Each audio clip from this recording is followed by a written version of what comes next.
Hello friends, welcome to my channel, Love No Limits. My name is Kay and here is today's daily pick a card reading. This reading should give you some insight on what's occurring within your next 24 hours. So take a second, pause the video if need be to choose your pile. If you feel called to more than one pile, please feel free to check out both or all three. There may certainly be messages there for you. If these readings resonate with you, let me know down in those comments below. I would love to hear them. Also, if you wouldn't mind liking the video and subscribing to the channel to encourage more content in the future, I would be extremely grateful. So, this is going to be pile number 1 with the body, pile number 2 with freedom, and pile number 3 with endurance. Timestamps are located down below in the description box, and without further ado, let's jump right into it. Pile number 1, welcome to your reading. Today you've chosen this card from the Literary Witches Oracle deck. Now in this deck, there are numerous witches or major womanly figures throughout history, okay? So Sandra Cisneros and the body. This card is all about joys of the body, sorrows of the body, and the senses. So I'm going to read you a short snippet from the guidebook just to give you some more insight on who Sandra Cisneros was.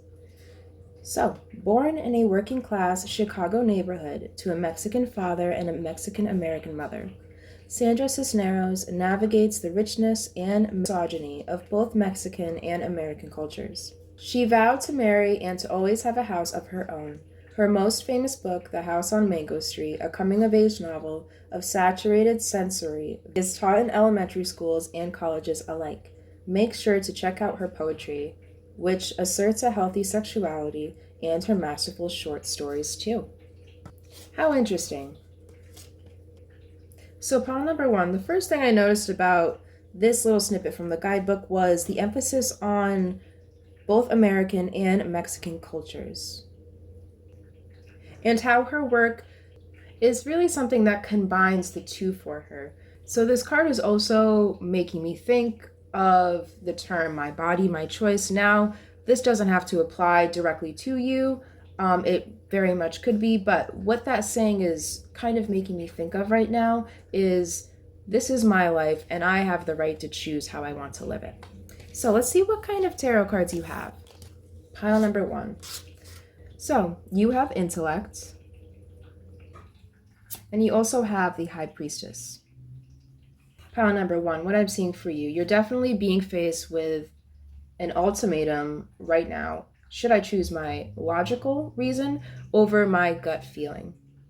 I see you wanting to change yourself for the better here. You want the best things in life, and you're more than happy to work for them, okay? You're just having some trouble in which direction exactly you want to go about this.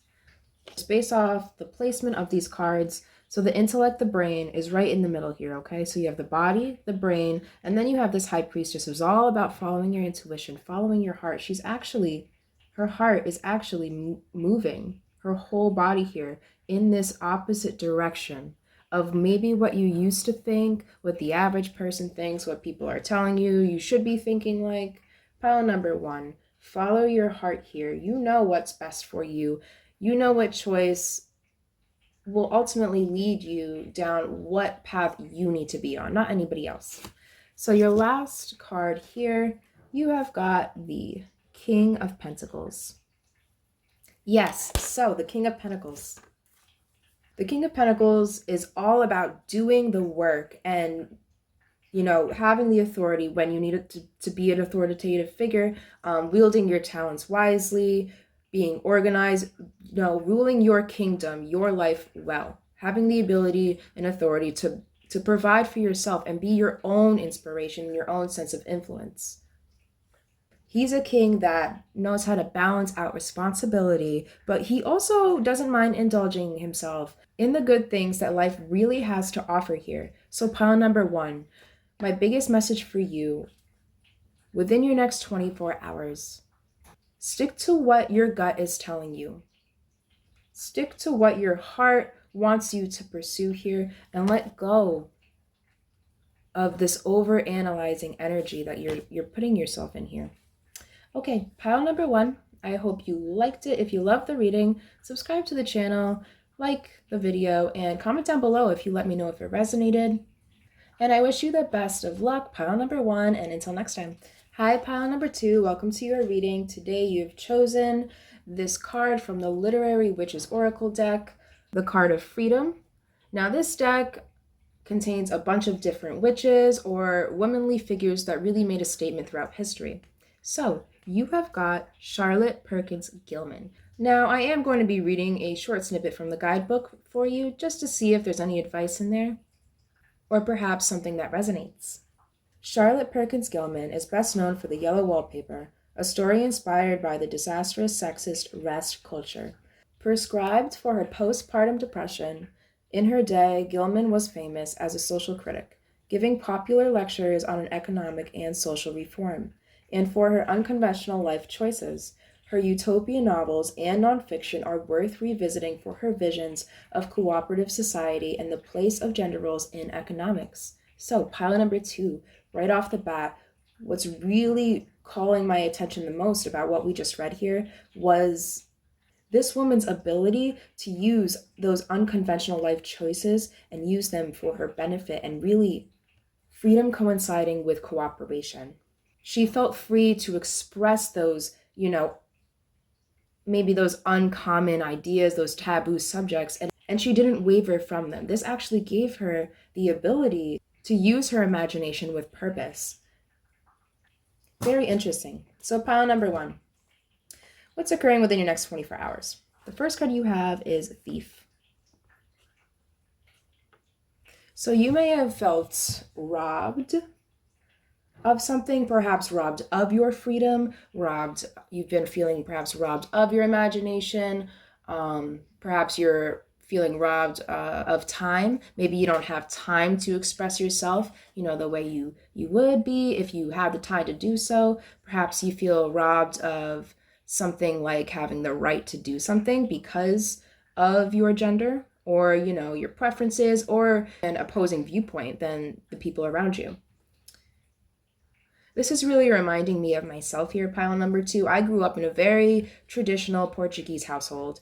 And, for women, the expressing yourself, especially the way I do now as an adult, wasn't really a good thing. So I felt, as a young child, I felt robbed of my freedom in respect to how I'm allowed to express myself, okay? So let's see what else you have, pile number 2. You have the Hanged Man, and you also have the Lover's card here.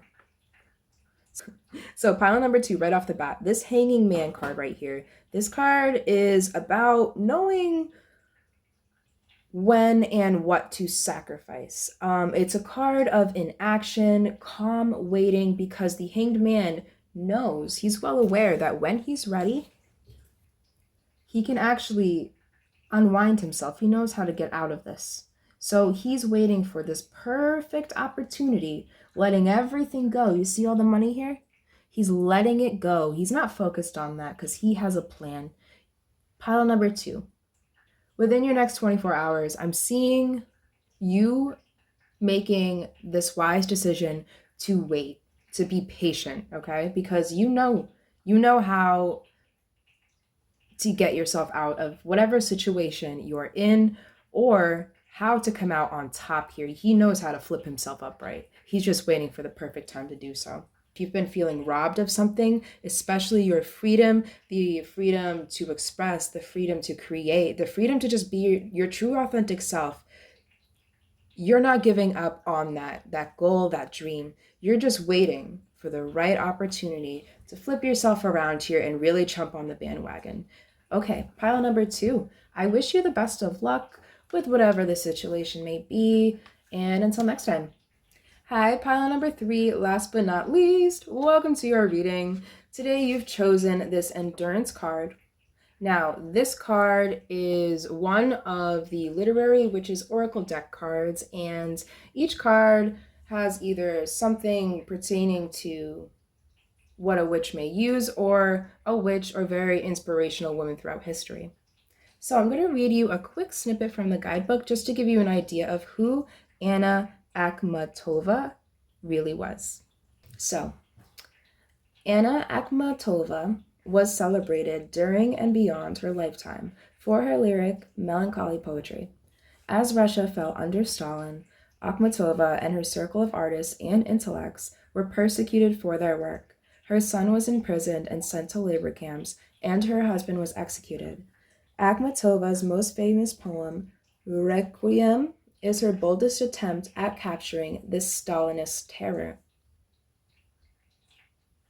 So, pile number one, what a powerful, powerful woman, what a powerful card, what a powerful reading, okay? The first thing I want to point out, her ability to push forward despite the consequences of her, publishing and working with these intellects and artists in the first place. Her husband was executed, her son was imprisoned, but with all that being said, she continued to write this poetry because in capturing this major moment in history was so important to her. So pile number three, you may resonate with this story. Perhaps you're going through something similar in your life right now where you really just have to push through all this pain and use it to fuel a fire. Use it to fuel a fire inside you and create something with it. Another thing I'm noticing as well is this bird-like figure over her head. Now, the first thing that came to mind is pile number three. You have a powerful, powerful spirit guide with you here. Okay, they are helping you transmute that pain and that poison into something prosperous and beautiful. I sense a lot of spirit guides and a powerful spirit guide in particular really helping you through these times. Number three, what's occurring within your next 24 hours? You have got unconditional love. Yes, her love, her passion, her fire, that's what kept her going. Unconditional love is a love that does never die. How interesting. You also have the Wheel of Fortune along with the Knight of Swords here. So pile number three, within your next 24 hours, expect a great change here. I'm seeing great change for the better. So be ready and make use of the opportunities that are coming your way. And with the Knight of Swords here, this is the fastest knight in the deck. So whatever this change, whatever these news, whatever this new change of mindset is, it's coming in hot. It's coming in fast here. The Knight of Swords also has a tenacity to take on task a little bit narrow-minded here. So this guide, wow, another bird in the sky. This guide, yes, this guide is shining through heavily in your reading right now. They want to remind you to narrow in and focus on what you need to get done right now. Focus on what you need to do. Focus on what you need to endure through here. But don't lose sight of everything else. Don't lose sight of this bigger picture, okay? You have a bunch of little goals right now. Your spirit guide, pile number three, is screaming, but don't forget about why we're doing this. Don't forget about what inspired you to take this leap in this direction in the first place. Okay, pile number three, what a powerful reading. If this resonated with you, let me know down in those comments below. And if you love it, subscribe to the channel, like the video so you never miss one. All right, I wish you the best of luck, pile number three, and until next time.